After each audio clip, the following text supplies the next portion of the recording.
Halo, Assalamualaikum warahmatullahi wabarakatuh. Perkenalkan, saya Adi Mulyadi.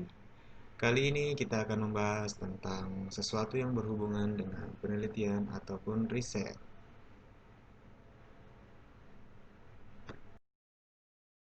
Untuk episode kali ini, kita akan membahas tentang etika penelitian serta metode pengumpulan dan pengukuran data. Nah, bagaimana etika itu berperan dalam penelitian dengan norma-norma yang ada. Untuk pertama-tama, kita akan memulai membahas tentang etika penelitian. Kita akan membahas tentang bagaimana sih etika penelitian itu berkaitan dengan sebuah riset dan batasan-batasan apa saja yang ada di dalamnya.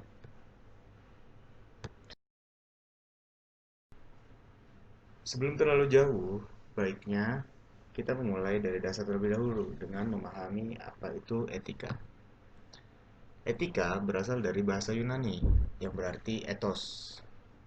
Kemudian etimologis adalah kebiasaan dan peraturan perilaku yang berlaku dalam masyarakat. Konteks filsafat yaitu refleksi filsafat atas moralitas masyarakat sehingga etika disebut pula sebagai filsafat moral.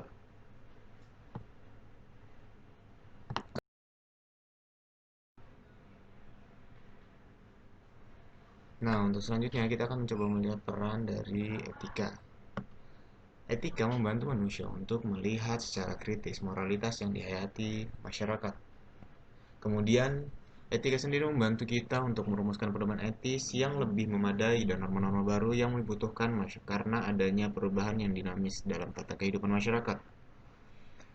Dalam ranah penelitian, lebih menunjuk pada prinsip-prinsip etis yang diterapkan dalam kegiatan penelitian. Jadi, etika adalah cara merujuk pada prinsip-prinsip etis dalam sebuah penelitian. Setelah kita membahas tentang etika, selanjutnya kita membahas tentang penelitian atau riset. Secara definisi, penelitian itu adalah penyelidikan yang hati-hati dan sempurna terhadap suatu masalah, sehingga diperoleh pemecahan yang tepat terhadap masalah tersebut. Kemudian terdapat definisi lain yang artinya bahwa usaha untuk mengumpulkan, mencatat dan menganalisis fakta mengenai suatu masalah dan juga usaha untuk menemukan, mengembangkan dan menguji kebenaran. Pada intinya penelitian ditujukan untuk menguji sesuatu untuk mendapatkan sebuah kebenaran.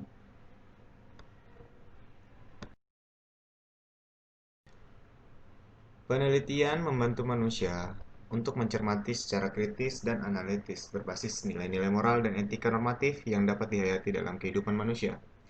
Penelitian berpegang pada prinsip integritas, kejujuran, dan keadilan dalam mencari kebenaran ilmiah.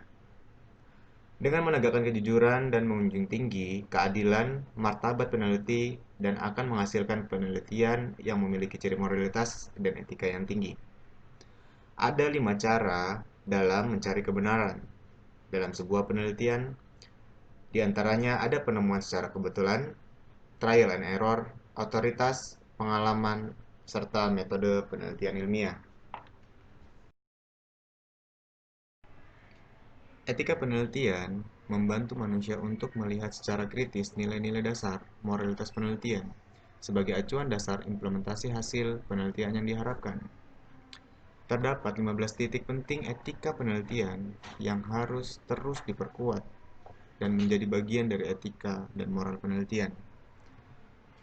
15 titik penting itu yaitu kejujuran, objektivitas, ketelitian, keterbukaan, penghargaan terhadap hak atas kekayaan intelektual, penghargaan terhadap kerahasiaan, publikasi yang terpercaya, pembinaan yang konstruktif, kemudian penghargaan terhadap kolega atau rekan kerja, tanggung jawab sosial, tidak melakukan diskriminasi, kompetensi, legalitas, mengutamakan keselamatan manusia. Kemudian yang terakhir adalah penelitian yang melibatkan manusia mendasarkan diri pada 15 nilai etik dasar di atas, yang kemudian disebut dengan etika penelitian.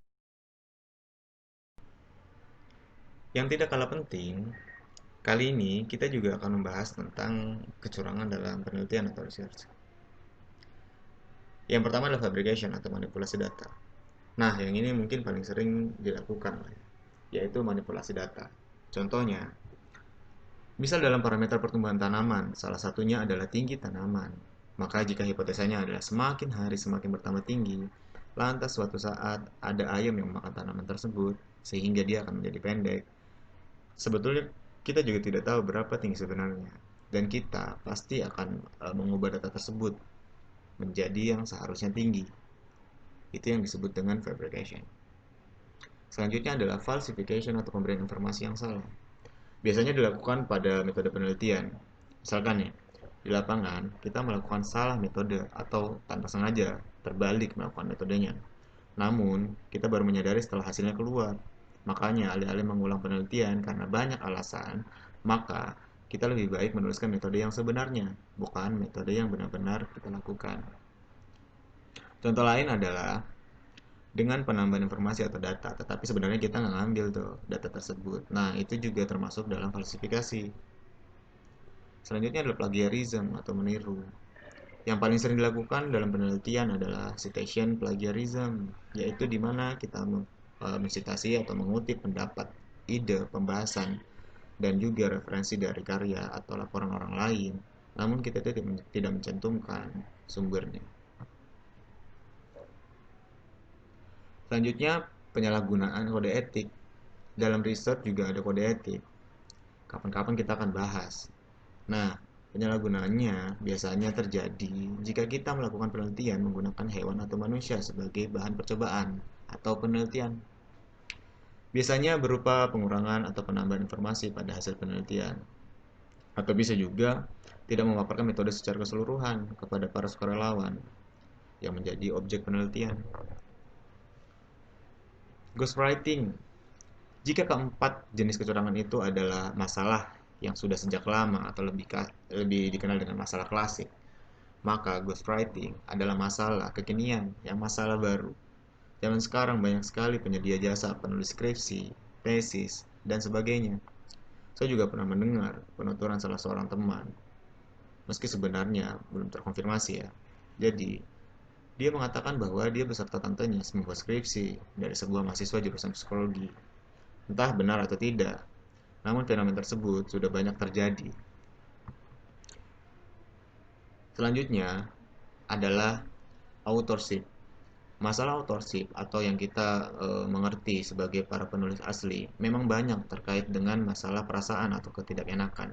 Contohnya adalah kita menulis paper dan hanya dikorelasikan atau dikoreksi langsung oleh reviewer dari penerbit. Namun, karena kita adalah mahasiswa di bawah bimbingan dosen, maka kita mencantumkan nama dosen kita. Meski dosen kita tidak melakukan apa-apa terhadap tulisan dan hasil penelitian yang kita buat. Tentu saja, bagi dosen menjadi supervisor atau pembimbing dalam sebuah paper itu meningkatkan nilai jual dosen. Namun, jika dia tidak melakukan apapun terhadap paper yang kita buat, maka dia tidak berhak ditulis namanya ke dalam paper kita.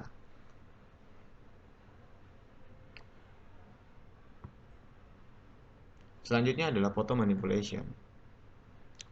Nah, ini adalah kecurangan yang kekinian. Semenjak maraknya teknologi baru seperti Photoshop, foto edit, dan lain-lain, orang bisa mengedit foto sesuka hati, tak terkecuali dengan hasil penelitian. Menambahkan objek palsu pada foto dan diklaim sebagai hasil penelitian, itu merupakan sebuah kecurangan, dan di antara kita pasti ada pernah yang telah melakukannya. Nah, jika di awal kita tadi membahas tentang etika penelitian, kali ini kita mencoba untuk membahas tentang metode pengumpulan data.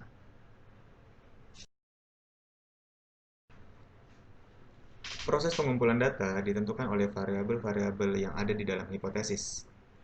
Pengumpulan data dilakukan terhadap sampel yang telah ditentukan sebelumnya. Data adalah suatu yang belum memiliki arti bagi penerimanya dan masih membutuhkan adanya suatu pengolahan. Data sendiri bisa memiliki berbagai wujud, mulai dari gambar, suara, huruf, angka, bahasa, simbol, bahkan keadaan. Semua hal tersebut dapat disebut sebagai data, asalkan dapat kita gunakan sebagai bahan untuk melihat lingkungan, objek, kejadian, ataupun suatu konsep.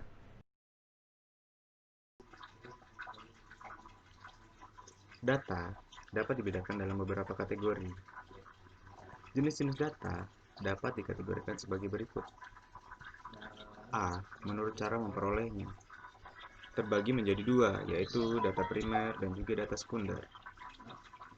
Data primer yaitu data yang dikumpulkan dan diolah sendiri oleh peneliti langsung dari subjek atau objek penelitian. Data sekunder yaitu data yang didapatkan tidak secara langsung dari objek atau subjek penelitian. B. Menurut sumber. Menurut sumbernya, data terbagi menjadi dua, yaitu data internal dan juga data eksternal. Data internal yaitu data yang menggambarkan keadaan atau kegiatan dalam sebuah organisasi. Kemudian data eksternal yaitu data yang menggambarkan suatu keadaan atau kegiatan di luar sebuah organisasi. Yang selanjutnya yaitu menurut sifatnya, terbagi menjadi dua, data kuantitatif dan juga data kualitatif. Apa yang dimaksud dengan data kuantitatif? Data kuantitatif yaitu data yang terbentuk seperti angka pasti. Sedangkan data kualitatif yaitu data yang bukan berbentuk angka. Dia menurut waktu pengumpulannya. Ada cross section atau incidental, kemudian ada data berkala atau time series. Cross section yaitu data yang dikumpulkan hanya pada suatu waktu tertentu. Sedangkan data berkala atau time series yaitu data yang dikumpulkan dari waktu ke waktu untuk menggambarkan suatu perkembangan atau kecenderungan keadaan, peristiwa, atau kegiatan.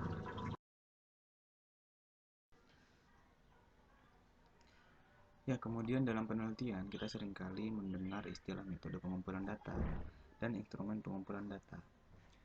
Meskipun saling berhubungan, namun dua istilah ini memiliki arti yang berbeda. Metode pengumpulan data adalah teknik atau cara yang dilakukan oleh peneliti untuk mengumpulkan data. Pengumpulan data dilakukan untuk memperoleh informasi yang dibutuhkan dalam rangka mencapai tujuan penelitian. Sementara itu, instrumen pengumpulan data merupakan alat yang digunakan untuk mengumpulkan data. Karena berupa alat, maka instrumen pengumpulan data dapat berupa checklist, kuesioner, pedoman wawancara, hingga kamera untuk foto atau merekam gambar. Ada beberapa metode pengumpulan data yang dapat dilakukan dalam sebuah penelitian. Metode pengumpulan data dapat digunakan secara sendiri-sendiri, namun dapat pula digunakan dengan menggabungkan dua metode atau lebih. Beberapa metode pengumpulan data antara lain adalah wawancara. Wawancara adalah teknik pengumpulan data yang dilakukan melalui tatap muka dan tanya jawab langsung antara peneliti dan narasumber. Seiring berkembangnya teknologi, metode wawancara dapat pula dilakukan melalui media tertentu, misalnya telepon, email, atau Skype. Wawancara terbagi atas dua kategori, yaitu wawancara terstruktur dan tidak terstruktur. Yang selanjutnya adalah observasi. Observasi adalah metode pengumpulan data yang kompleks karena melibatkan berbagai faktor dalam pelaksanaannya. Metode pengumpulan data observasi tidak hanya mengukur sikap dari responden, namun juga dapat digunakan untuk merekam berbagai fenomena yang terjadi. Teknik pengumpulan data observasi cocok digunakan untuk penelitian yang bertujuan untuk mempelajari perilaku manusia, proses kerja, dan gejala-gejala alam. Metode ini tetap tepat dilakukan pada responden yang kuantitasnya tidak terlalu besar. Yang ketiga adalah angket atau kuesioner. Kuesioner merupakan metode pengumpulan data yang dilakukan dengan cara memberi seperangkat pertanyaan atau pernyataan tertulis kepada responden untuk dijawab. Kuesioner merupakan metode pengumpulan data yang lebih efisien bila peneliti telah mengetahui dengan pasti variabel yang akan diukur dan tahu apa yang diharapkan dari responden. Selain itu, kuesioner juga cocok digunakan bila jumlah responden cukup besar dan tersebar di wilayah yang luas. Yang keempat atau yang terakhir adalah studi dokumen. Studi dokumen adalah metode pengumpulan data yang tidak ditujukan langsung kepada subjek penelitian. Studi dokumen adalah jenis pengumpulan data yang meneliti berbagai macam dokumen yang berguna untuk bahan analisis.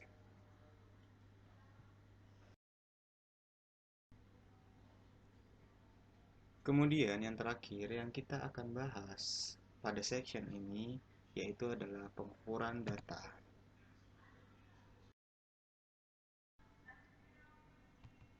Data adalah suatu informasi atau nilai yang diperoleh dari pengamatan suatu objek yang diketahui kebenarannya dan dianggap fakta. Data dapat berupa angka dan dapat pula berupa lambang atau sifat, data observasi, data primer, dan data sekunder.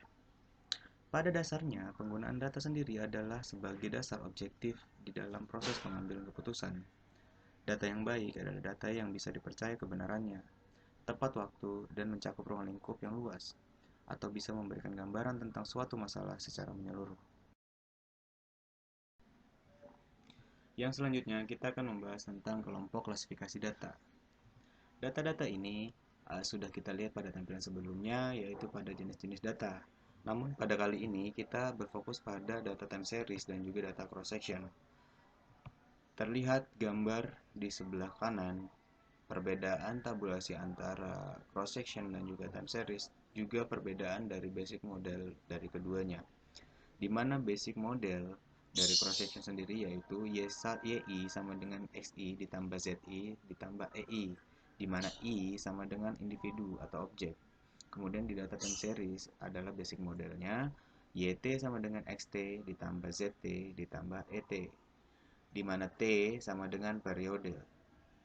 Dengan ini, maka dapat dilihat perbedaan secara mudah dari data kedua data tersebut, di mana data-data cross-section dan data time series memiliki perbedaan-perbedaan signifikan. Kemudian kali ini kita akan melihat hubungan antara data dengan penelitian. Validasi menunjukkan sejauh mana suatu alat mengukur apa yang diukur. Tinggi rendahnya validasi alat ukur menunjukkan sejauh mana data yang terkumpul tidak menyimpang dari gambaran tentang variabel yang dimaksud.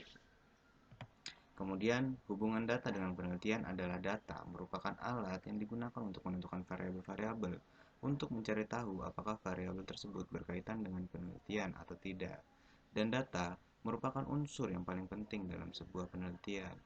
Jadi, kesimpulannya adalah ketika dalam sebuah penelitian, kita harus menyimpulkan data-data yang kita kumpulkan baik secara langsung maupun secara referensi untuk menguji kebenarannya berdasarkan metode-metode yang sudah ditentukan.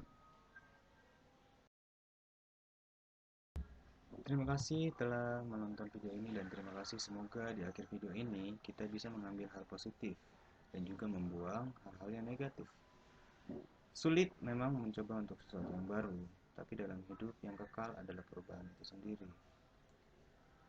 Dan inti dari berkarya adalah coba dulu aja. Maka teruslah belajar dan mencoba. Ada sebuah pepatah mengatakan bahwa ala bisa karena biasa. Jadi, mencoba adalah sesuatu yang lumrah dan harus dilakukan. Jika kamu tidak lakukan, maka kamu tidak akan siap untuk menghadapi ke depannya. Terima kasih dan sampai jumpa di video selanjutnya.